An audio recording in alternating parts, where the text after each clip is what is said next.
one thing to realize about Plato is that he wrote about a lot of the issues that are still live intellectual and practical and ethical issues for us today. I thought it would be good, again, to a little bit of time, just in two segments, some teaching that on this case would be on Plato. Even recently, I've done a commentary on some of the attacks on classical education. Certainly the question that even some Christians have of why would we want to study Plato or Aristotle, Socrates, whoever it might be? Why would that even be important? And so we also, of course, have talked about classical Christian education. And so this book is part of the Great Thinkers series. It is on Plato, and it is written by Dr. David Talcott, who is a fellow of philosophy and graduate dean of the new St. Andrew's College, which is in Moscow, Idaho. He joined the faculty after having taught at the King's College in New York City for many years, and is an individual that also has his PhD from Indiana University Bloomington and his undergraduate bachelor's degree from Hillsdale College, and joins us now by phone. So, David, thank you for joining us today here on Point of View. Thank you very much for having me. Let's see if we can make the case. And for the liberal out there in the audience, there may be some say, well, why do I care about ancient history, a bunch of dead white people, although I don't know how you can say that about Plato, but okay, Western culture generally. Or even for the Christians, it said, well, I just want to study the writings of Jesus. I don't want to study the writings of Plato and Socrates and people like that, or Aristotle. But yet this is very significant. And having studied at Hillsdale, having taught at King's College, you probably have had to answer that question more than once.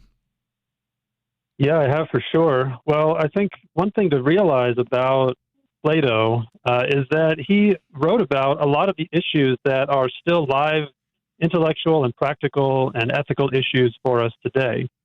And so he wasn't just some figure from the past who had strange ideas, but he cared about things like atheism and religion. He cared about questions like materialism, right? Is matter the only thing that exists? He cares about things like relativism. There were relativists in his day. In ancient Greece, over 2,000 years ago, there were relativists who were teaching that everything is relative. It's just a matter of your perspective. There's no truth that we can come to find together about the way the world really is. And so one reason to study Plato is that he's a very smart guy who cared about the kinds of issues that we also care about today. So you can't just dismiss it as irrelevant. No. You might think he has bad arguments, but at least he's making arguments about things that I think we all care about.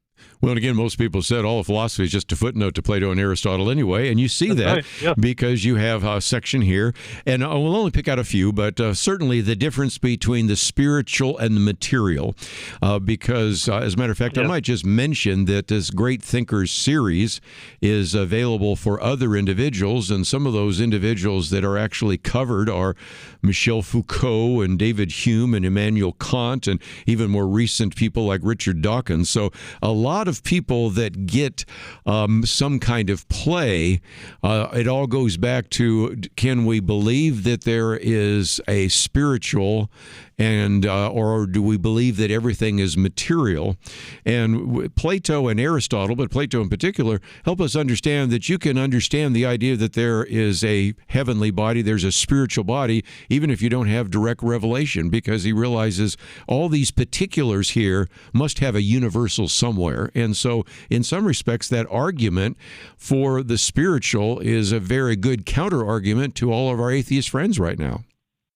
Yeah, I think that's right. I think that the idea that, philosophy is inherently materialistic or something like that is really a mistake. And traditionally and historically, most philosophers have believed that there are things beyond the purely material realm, beyond the purely sensory realm, that there is this realm, like you said, of universals, of truths that go beyond the individual things we see to deeper truths that are more comprehensive and more ultimate at the end of the day.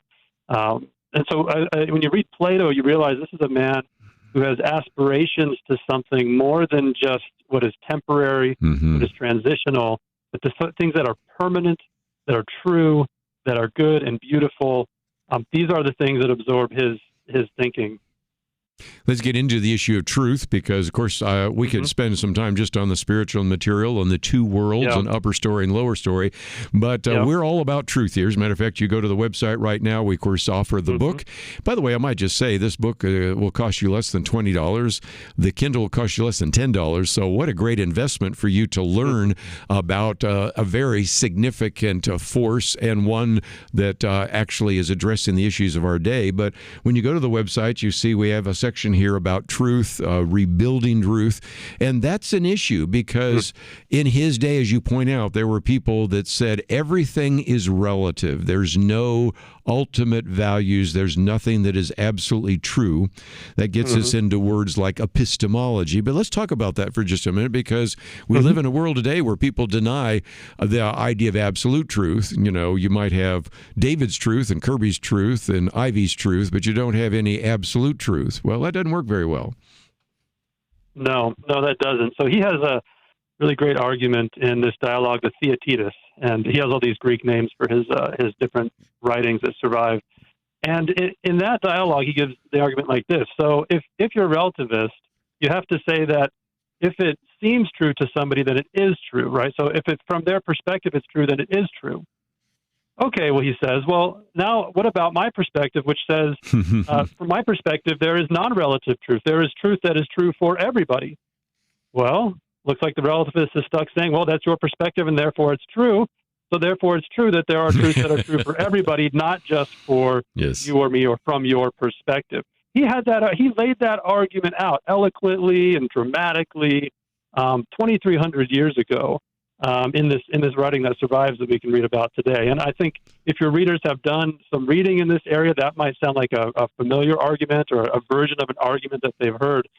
And I think as you read through Plato, you realize, I've heard some of these ideas before, and you realize this is where some of the kind of common sense pagan wisdom is rooted in these old thinkers from the West that are filtered down through different thinkers in Western history. And I think that's a really satisfying thing to encounter as you read an author like Plato. And let's put truth with ethics together, because at one point you talk about one of the other interesting arguments that Plato uses against relativism is the non-relativity of goodness. You know, again, if everything is relative, people don't live in that world. People can't live in that world. They can't say, well, okay, you believe in cannibalism. Well, that's your truth, but it's not my truth. Or, you know, you feel, according to Nazi Germany, that the extermination of 6 million Jews is an appropriate action, and that's your truth, but it's not my truth. People can't live in that world, and very quickly you begin to see that relativism leads to kind of an ethical relativism that just is something that we just intuitively know is not true. Yeah, I think you're absolutely right about that. Plato, when he looked out at the ethics of the people around him, he saw that many people were pursuing pleasure hedonistically. And so some people pursue kind of choose your own adventure relativism. Others pursue just straight up pleasure. And he has pretty profound arguments against that as well. We always are left with this question as we pursue something that's pleasant. Is it good? Mm-hmm. And we all are aware that there are some pleasures that we pursue that at the end of the day really are not good. And he gives different examples. We could draw different examples from our own experience. Think of, the 35-year-old in his parents' basement playing video games and just loving it. He thinks he has the best life in the world. And yet we all look at that and say, I don't think you have a really good life. Like, yeah, you're enjoying things, but you're missing out on profoundly valuable goods that you should be pursuing as a human being. And it's not just a matter of soaking in pleasure, but about pursuing things that are truly valuable. Yes. Yes. Let's get a little bit more into that idea of virtue and hedonism, which I think explains something that you raise early on in the book, and that is when it came time for atheists to attack things that would be inhibiting their worldview or their experience, they obviously would attack Christians, but they also felt the need to attack Plato. And I think we now see some of the answers for that. And again, we're just giving you, if you will, a thumbnail sketch on the subject of Plato. The book, it says, despite his paganism, Plato has often been an intellectual ally for Christians. David Talcott calls for re-engagement with Plato's arguments about metaphysical reality, teleology, and virtue in order to strengthen our faith in the truthfulness of God's Word and the Christian worldview. Through what is both praiseworthy and problematic in Plato, we can see the goodness of God's salvation by grace through faith in Jesus Christ alone. Sometimes when some of the great atheists have wanted to remove any kind of vestige of moral reflection and wanted to justify, in many cases, their own philosophy and their own hedonism, they not only attack Christianity, but they go back and attack Plato. Now, I think most people, David, would think, why? He's just a pagan, so he's not a problem. But he is, because if you believe in truth and virtue and beauty, that puts you on the opposite side of some of those individuals that want to transform society into an atheistic kind of materialist world. Yeah, that's exactly right. Friedrich Nietzsche, the 19th century philosopher who famously said God is dead, he had a strong dislike for Plato because he saw Plato as being allied with Christianity on a lot of these key issues, that truth exists, that God exists, that there is a goodness beyond this world, that life has purpose, and these sorts of things. He just thought that was all a lie, that was all deception, and so he criticized Christianity and Jesus, and he criticized Plato as well. He saw Plato as being aligned with Christianity on those issues. Well, again, so many good chapters here, and we've talked about the spiritual versus the material, truth versus relativism, virtue versus hedonism. A couple more, and we've talked about the ethics of Plato. How about the politics of Plato? Because that's the issue of justice versus selfish power.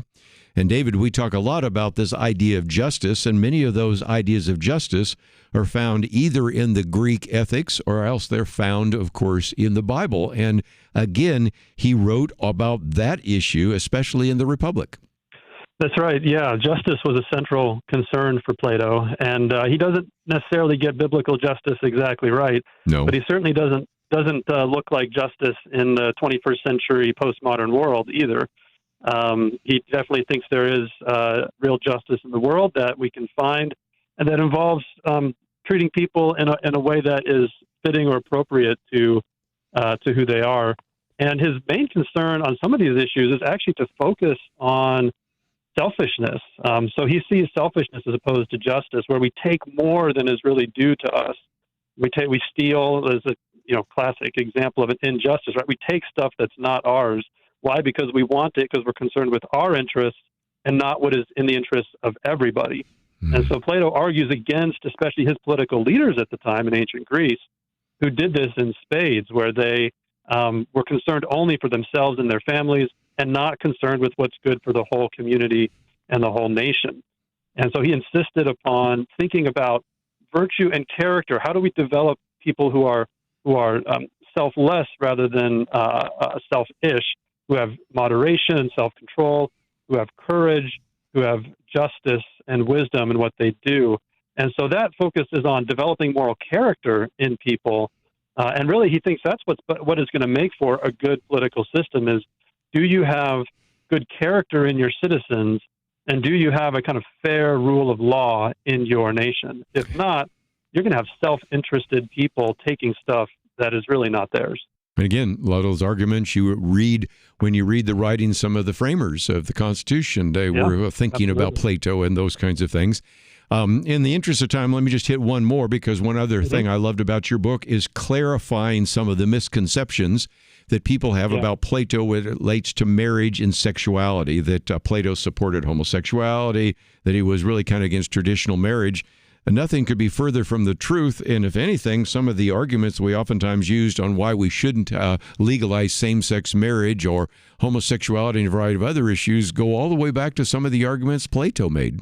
Yeah, that's right. There's a really, I think, widespread misconception that Plato supports homosexuality or gay marriage and this sort of thing. And that perception is based on the fact that he actually does talk about homosexuality quite a bit and even describes people sort of experiencing same-sex sexual desire in a number of his different works. But I try to show in the book that just because you talk about an issue doesn't mean that you agree with a certain perspective on an issue, right? So we can talk a lot about social justice, for instance, the way it's done today, without supporting social justice the way it's done today. And I think something like that's happening with homosexuality for Plato. When you really look at what he says when he's giving an evaluation of that issue, you find that he consistently rejects homosexual sexual behavior. And he does so on the ground that it is contrary to nature. It is contrary to the procreative purpose of our sexual nature, and it's contrary to the way that nature is constituted. And so that very phrase, contrary to nature, that shows up, for example, in the Apostle Paul, in his writings in Romans 1, and in other later Stoic philosophers, is actually present in Plato's own writing. So Plato actually supported monogamous marriage, and he thought that it was really essential to producing a virtuous and a self-governing political system. And so that's one of the myths that I try to kind of explode in the book. And Plato comes out as kind of a traditionalist on sexual issues. Well said. Just before I run out of time, let me just mention that you do teach at New St. Andrews College, and that is nsa.edu. You know, NSA, sometimes we think National Security Agency, but that stands for New St. Andrews College. We're the NSA that doesn't spy on you. Yeah, that's right. And you have an undergraduate program, a Bachelor of Arts in Liberal Arts and Culture, and a number of other things. And if you're a young person and saying, you know, I might like to learn some of this classical education, let me certainly endorse Hillsdale College, where you were an undergraduate. Let me also endorse what you have there at New St. Andrews College in Moscow, Idaho.